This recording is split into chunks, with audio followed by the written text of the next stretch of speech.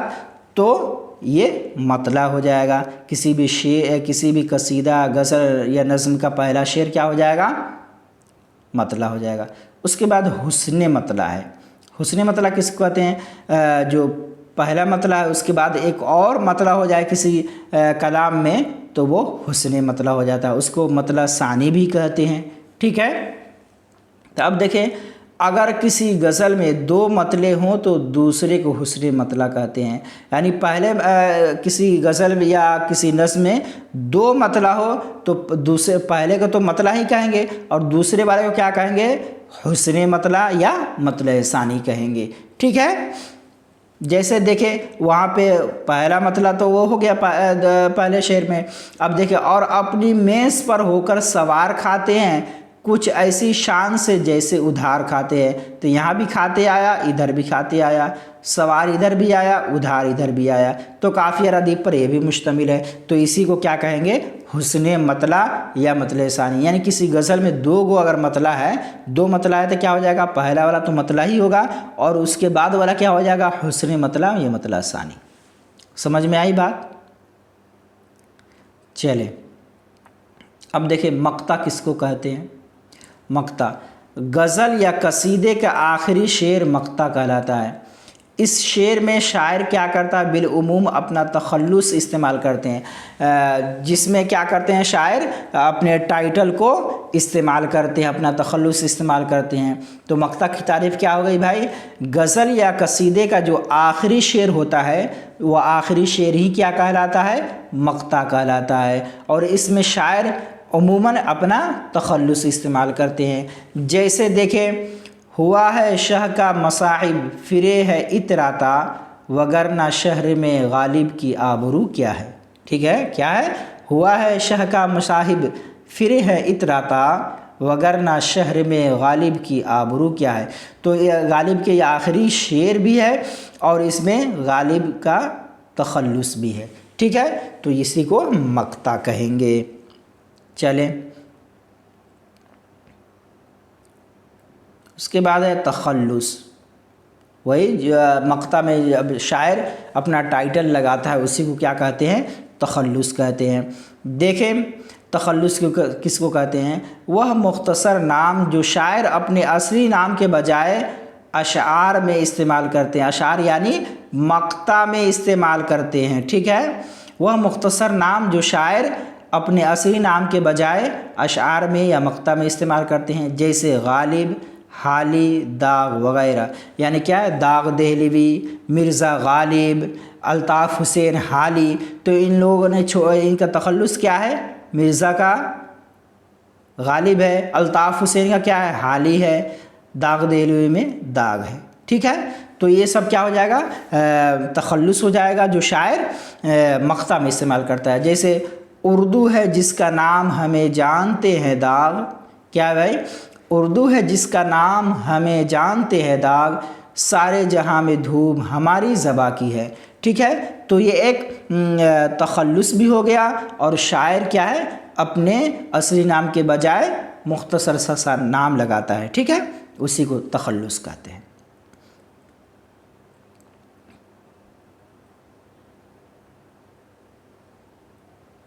اب دیکھیں قافیہ کس کو کہتے ہیں اور ردیف کس کو کہتے ہیں؟